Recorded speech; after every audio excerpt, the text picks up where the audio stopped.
Kung titignan nyo, ang daming mga ano, ito oh, mga kasoy. Totoo, so highway lang yan.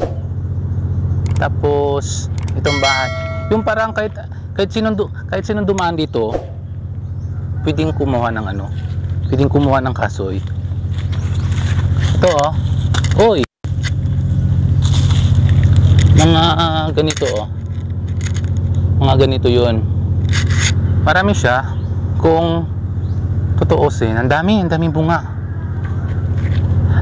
Ang nakakatawa lang kasi dito, ito po yung daanan ng itong highway, tapos ang daming kababahayan dito, tapos walang ano, kahit sino hindi namumulot. Kapag hindi nila pag-aari yung kaso, hindi sila namumulot, hindi sila nangunguha. Yung napaka-respetado pa nila, yung nanghihingi sila pa ng ano to, yellow color. Mayroong mga ano yan, may mga pula, orange na, pero malalaki to yung ano, malalaki yung kasoy. So alam mo yung ito oh, parang hanggang dito lang yung taas ng ano, ang lalaki ng mga dito. Liliit lang oh, siguro mga ilang pulgada lang to, 1, 2, 3, 4 na pulgada. Tapos ang laki ng ano, ng papay. Siguro basta ganito yata, basang tanim yata pa ano, pa islant. Malalaki yung bunga, instant na i-compare doon sa patayo. Ang daming, oh, laki. So ito kung titignan nyo, oh, tignan nyo. Ang daming ano, ang daming bunga, oh, tignan nyo, oh. Ang dami. Yung parang itatanim nyo lang malapit dito sa may gripo. Siguro sa ganda ng ano, sa ganda ng ano tawag dyan? Sa ganda ng lupa. Kaya kung titignan nyo, ang dami-daming ano, di ba? Kaya yung pakita ko pa yung mga ibang mga pananim dyan sa tabi-tabi. Ganito po yung ginagawa namin, yung lahat po ng mga langka, nilalagyan na namin ng ano. Kaya kung nakikita nyo, di ba, ang dami-daming langka. Langka yan nilalagyan kasi ito para hindi daw uurin, para yung pinakalaman niya gumanda. Ang dami hanggang doon pa sa ano yan, no? Hanggang doon pa yun. Doon sa taas. Ipapakita ko sa inyo para makita nyo. Ayan, no? Nakikita nyo ba yan? Hanggang doon yung pinaghirapan na namin anuhin yan. Tapos para hindi uurin, maganda yung ano. Ito naman yung ano, yung langkawas. So kung makikita nyo, oh, may mga bunga yan, oh. Tingnan, di ba? May mga bunga yung ano, may mga bunga yung langkawas. Oh, 1, 2. Ang dami. So ito yung ewan ko kung tumutubo to kasi kinuha namin nito. Isang ano lang, kumulang kami doon ng puno tapos tinanim namin. Ang dami. Papakita ko sa inyo yung ano, yung langkawas. Diba? Laki. Ang laki yung ano. Ang laki ng ano, ng puno ng langkawas. Hindi naman, marami lang. Tapos yung sa likod, yung makikita mo yung tubuan. Ganito ang buhay po, probinsya, ganyan talaga. Basta may pagtatam na kapag masipag ka lang, lahat lalagyan mo. Tapos yan, mga ganyan yan. Ayun, nag-aalaga siya ng manok. Nag-aalaga siya ng manok. Kasi nga kapag hindi alaga ng manok, ginagawang arroz caldo sa kapitbahay. Kaya sabi niya mas maganda na ilagyan nila ng poultry. Kasi nga baka mamaya makuha sa kapitbahay. Tapos bibigyan, ang problema doon, bibigyan ka pa ng ulam kasi ang ulam daw nila, manok. Era rin to ng mga ano, ng kasoy to, tignan mo. Oh. Yan, mga kasoy to. Tapos itong yung maliit na area na to, nagtanim kami ng ano, ng tawag diyan ng mga kamuting kahoy. 'Di ba? Nakakatuwa.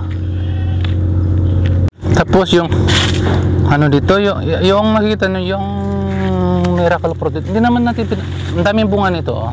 Yan. Hindi namin pinapansin dito. Halos pinamimigay lang naman yan dito sa amin. Kasi sa ayun, oh, mga miracle fruit yan. Halos hindi namin pinapansin yan. Pinamimigay na lang kasi nga nakakatamad kasi magbiyak-biyak tapos yun sa apoy para makuha lang yung ano. Sabi maraming benepisyo yan na. Tapos ito maraming, tapos ito mga pananim ng sirgulas na taon-taon, ang daming bunga. Ayan. Tapos yan, idamay ko na rin sa inyo yung Palawan cherry na sobrang itong paboritong bulaklak ko na kung titignan nyo Kung kapag makikita nyo, oh, yung bulaklak niya kapag bumagsak sa ano, bubagsak sa lupa, ayan, ang dami, di ba? Tignan nyo yung ano niya. Tapos ito po yung puno niya. Ganito kalaki po yung puno nila. Yan. Yan po ang puno ng Palawan cherry na namumulaklak during summer time lang. Hindi piling tag-ulan. Basta sobrang init yan. Kapag, kung saan sobrang init, sobrang ganda yung ano nila. Sobrang ganda yung... Ayan na, nakikita nyo yung mga... Ano, sobrang dami, panibulaklak yan. Nakakatuwa lang kapag bumagsak, ano. Ganda. Tapos yung mga... Ito yung puno ng... Ito, yung nakikita nyo yung mga kasuyan. Yung mga puno ng kasoy, yung ilalim, tinanamin ito ng... Ito, mandarin. Ito is mandarin din ng iba, mga... Ayan, no, aswit. Hindi namin para mapakinabangan yung... Hindi ganun, kasi nga, hindi naman ganun kalaki yung... Ano namin, area namin dito. Ito yung ano, ayan, no. Kahilera po yan ng ano ng lemon yan. Tawag namin dito is tamalarong. So ayun, no, marami yan. Tapos mga star apple, mga Indian mango, halos lahat pananim yan, kasoy. Tapos kung titignan nyo, yung bahay hanggang dun, yung bahay yun na yun, no? Ayun na yung bahay, tapos yung highway na yun, yung parang nakaano sa isang ano, isang area. Ayun, tapos avocado, ayan, oh, titignan, avocado yan. Namumulaklak pa lang yung avocado. Tapos ang marami dito is niyog. Kapag masipag ka lang talaga, tapos doon nagpupunla kami rin doon ng mga repolyo. Pero hindi ko pa pinakita kasi maliliit pa lang yun. Pakita ko sa inyo, ito yung pinaka